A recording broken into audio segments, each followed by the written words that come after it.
تاریخ اسلام کے طالب علم جانتے ہیں کہ دین میں خلافت کی اہمیت کیا ہے اور یہ خلفائے راشدہ کے عہد زیرین کے بعد کن کن گھاٹیوں سے گزر کر بالآخر 1922 میں ختم ہو کر اہل اسلام کے دل پر وہ گھاؤ لگا گئی جس کے زخموں سے آج بھی خون رس رہا ہے۔ اگرچہ یہ حقیقت اپنی جگہ ایک وجود رکھتی ہے کہ جناب امام حسن رضی اللہ تعالی عنہ کے بعد تاریخ اسلام میں ملوکیت کا عمل دخل شروع ہو گیا تھا، لیکن اس کے باوجود ایک زمانے تک مسلمان حکمران خود کو خلیفہ ہی کہلاتے تھے، جس کی وجہ سے دنیا میں ہمارا ایک بھرم قائم رہا۔ مگر بدقسمتی سے یہ خستہ عمارت بھی ایک صدی قبل اس وقت زمین بوس ہو گئی جب ہندوستان کے کریا کریا میں یہ نعرہ گونج رہا تھا کہ بولیں اماں محمد علی سے جان بیٹا خلافت پر دے دو۔ تاریخ میں سب سے طویل عمر رکھنے والی خلافت عثمانیوں کو اپنا موضوع سخن بنایا ہے، جس میں اس عہد کے سرسری جائزے کے ساتھ ساتھ اس معاہدے کا بھی خاص طور پر تذکرہ کیا جائے گا جو کہ اس کے خاتمے کے وقت اتحادی قوتوں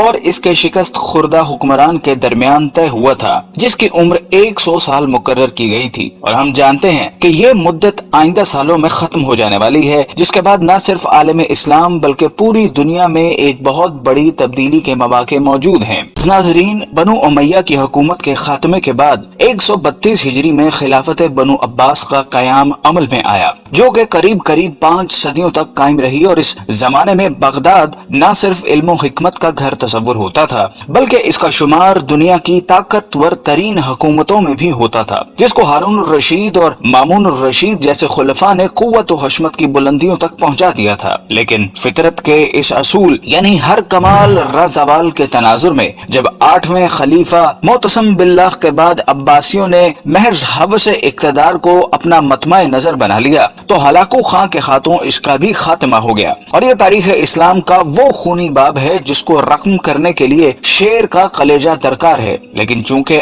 آج کا ہمارا موضوع خلافت عثمانیہ ہے جس نے اسی راک سے جنم لیا، سو ہم اسی تک محدود رہتے ہوئے ابھی اس سے صرف نظر کریں گے۔ ناظرین محترم، عین ان لمحات میں جب بلا لحاظ عمر و جنس مسلمانوں کا خون بغداد کی گلیوں کو سیراب کر رہا تھا اور تاتاریوں نے صرف مسلمانوں پر زندگی حرام کر دی تھی کہ ایک دیندار گھرانے میں ایک بچے نے آنکھ کھولی اور اس کے والدین نے نومولود کا نام عثمان رکھا، جس سے ان نامہربان موسموں میں ہر ممکن حد تک اچھی تربیت کی گئی، اور جب وہ جوانی کی حدود میں پہنچا تو اس نے اپنا روحانی تعلق ایک درویش خدا مست سے قائم کر لیا، اور پھر ایک دن اس نے خواب دیکھا کہ اس کے مرشد کے سینے سے ایک چاند نکل کر اس پر سایہ فگن ہو گیا ہے۔ ساتھ ہی اس نے دیکھا کہ اس کے قدموں سے ایک درخت نے جنم لیا جو دیکھتے ہی دیکھتے نہ صرف جوان ہو گیا بلکہ اس کی شاخوں نے دنیا کے ایک بہت بڑے حصے کو بھی اپنی لپیٹ میں لے لیا ہے، اور اسی کی کوکھ سے اس نے 4 دریاؤں اور 4 پہاڑوں کو بھی نکلتے دیکھا۔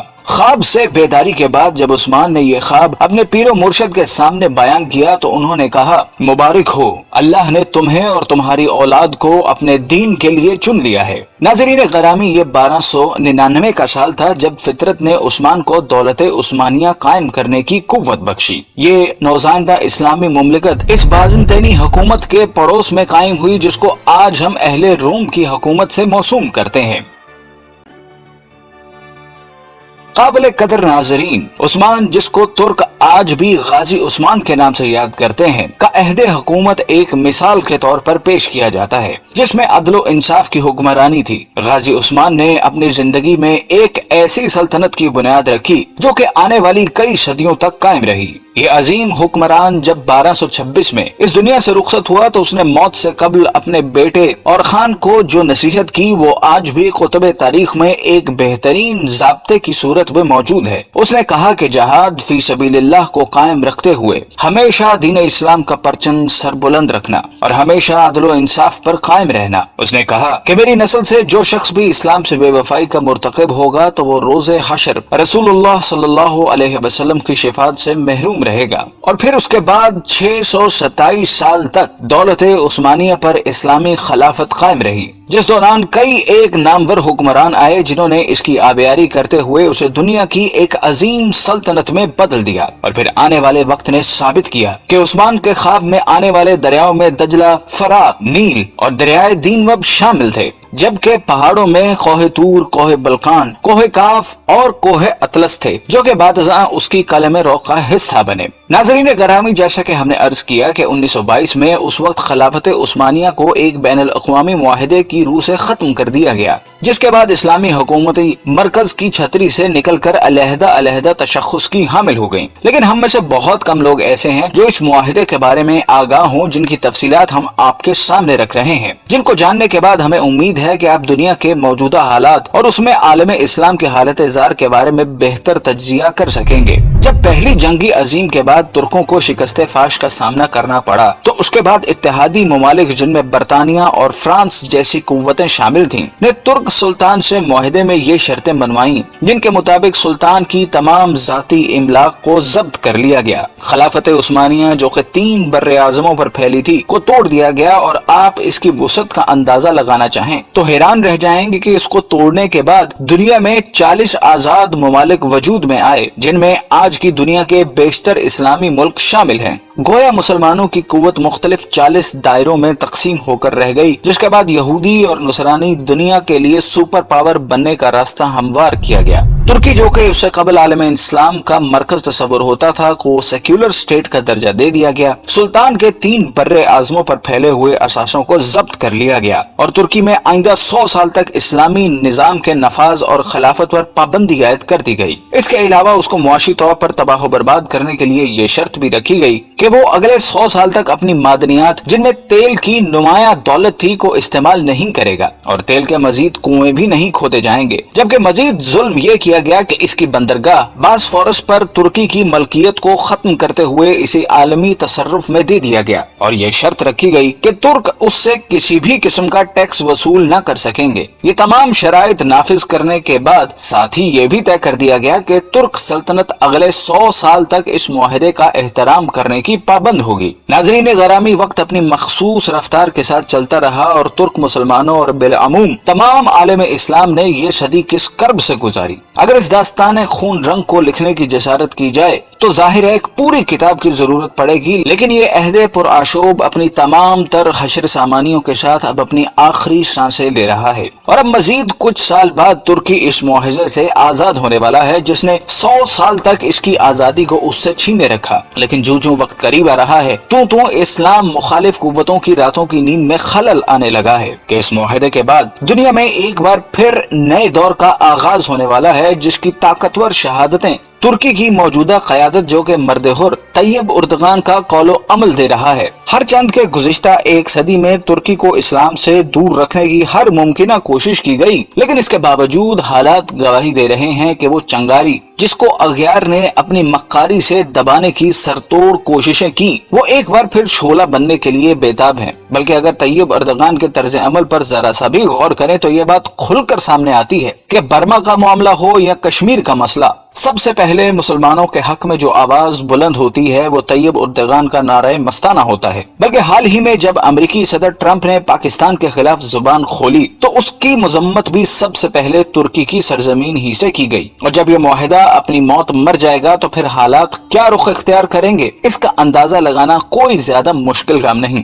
बल्कि तैयब उर्दगान का यह बयान कि 2023 के बाद तुर्की पहले जैसा बीमार मुल्क नहीं रहेगा, बल्कि वो आलमी सियासत में एक सेहतमंद किरदार अदा करेगा, इस बात का गमाज है कि आने वाले वक्तों के लिए खुद को तैयार कर चुका है। और शायद इकबाल का इस शेर की तफसीर आमदा बरसों में आने वाली है। अगर उस्मानियों पे कोहे गम टूटा तो क्या गम है कि खून 100,000 अंजुम से होती है सहर पैदा। नाज़रीन गराम, अगर हम तारीख के आईने में देखने की जसारत करें तो यह बात खुलकर सामने आती है कि तागूत की हमेशा यही कोशिश रही कि इस्लाम कभी भी दुनिया के किसी भी खित्ते में अपनी असल शक्ल के साथ नाफिज ना हो सके। और अगर माजी में भी कभी ऐसी कोशिश की भी गई तो इसकी मुखालफत में तमाम इबलीसी कुव्वतें मुत्तहिद हो गईं, जिसकी ताज़ा तरीन मिसाल मुला उमर के अफगानिस्तान में इस्लाम के नफाज की कोशिश थी। जो तागूत के लिए एक डरावना ख्वाब था, जिसके मुकाबले में हमने देखा कि दुनिया की तमाम कुव्वतें इस पसमानदा तरीन मुल्क के खिलाफ सफारा हो गईं, और ना ही वो ताकतें जिनके बारे में अल्लाह रब्बुल इज्जत का इरशाद है कि ये कभी तुम्हारी दोस्त नहीं हो सकती, बल्कि ये आपस में ही एक दूसरे की दोस्त हैं। ये गवारा करती है कि मिलत इस्लामिया कभी एक मरकज तले जमा हो सके, और यही वजह है कि उन्होंने इस्लाम की खिलाफत को खत्म करके अपने तई एक बहुत बड़ा मोर्चा सर कर लिया था, और इस खुशफहमी में मुब्तला थी कि शायद एक सदी की गर्द तले दबे ये तुर्क मुसलमान दोबारा अपनी फितरत की तरफ मिराजियत इख्तियार नहीं कर सकेंगे। लेकिन वक्त के तेवर बता रहे हैं कि अब उनका ये ख्वाब पूरा नहीं हो सकेगा, और एक दफा फिर दुनिया में खिलाफत की बुनियाद रखी जाएगी, क्योंकि हुजूर सल्लल्लाहु अलैहि वसल्लम की हदीस के मुताबिक कयामत से कबल खिलाफत कायम होकर रहेगी। मसनद अहमद में मौजूद हदीस के मुताबिक हुजूर सल्लल्लाहु अलैहि वसल्लम ने 5 अदवार का जिक्र फरमाया है। आप सल्लल्लाहु अलैहि वसल्लम ने फरमाया कि तुम्हारे अंदर नबुव्वत का दौर रहेगा जब तक अल्लाह चाहे, फिर अल्लाह उसे उठा लेगा जब उठाना चाहेगा, यानी जब तक हुजूर सल्लल्लाहु अलैहि वसल्लम रहे वो दौर रहा। इसके बाद हुजूर सल्लल्लाहु अलैहि वसल्लम ने दूसरे दौर का जिक्र फरमाया, फिर खिलाफत मिनहाजुन नबुव्वा कायम होगी। बस ये दूसरा दौर भी जारी रहेगा जब तक अल्लाह चाहेगा, फिर जब अल्लाह चाहेगा इसे भी उठा लेगा। इसके बाद हुजूर ने तीसरे दौर का जिक्र फरमाया कि इसके बाद काट खाने वाली हुकूमत का दौर आएगा। हुकूमत का ये दौर बनु उमय्या और बनु अब्बास की मलूकियत का दौर था। आपने इरशाद फरमाया ये दौर भी रहेगा जब तक अल्लाह चाहेगा, फिर इसे भी खत्म फरमा देगा। फिर हुजूर सल्लल्लाहु अलैहि वसल्लम ने चौथे दौर का जिक्र फरमाया, फिर जाबिराना बादशाहत का एक दौर आएगा। जाबिराना बादशाहत से मुराद गैरों की गुलामी का जमाना है। फिर हुजूर ने 5वें दौर का जिक्र फरमाया कि फिर खिलाफत मिनहाजुन नबुव्वत कायम होगी, यानी फिर पहले ही की तरह खिलाफत का दौर आएगा जो नबुव्वत के नक्शे पर ही कायम होगा। हमारा ईमान है कि वो दौर लाजमन आएगा जिसकी खबर हुजूर ने दे दी है कि आप सल्लल्लाहु अलैहि वसल्लम सच्चे हैं और आपकी खबर कभी गलत नहीं हो सकती। नाज़रीन गिराम, खिलाफत उस्मानिया की सरजमीन पर तैयब अर्दगान जैसी शख्सियत की मौजूदगी इस बात की दलालत कर रही है कि शायद आने वाला वक्त एक दफा फिर इस उम्मत को एक झंडे तले जमा करने के लिए अपनी चाल चल चुका है। हमारी दुआ है कि खुदा वो वक्त जल्दी लाए कि उम्मत के इन जरखेज और मुकद्दर दिमागों के अंदर वो एहसास ज़िया जन्म ले सके जो कि इत्तेहाद उम्मत के रास्तों का नकीब बन सके।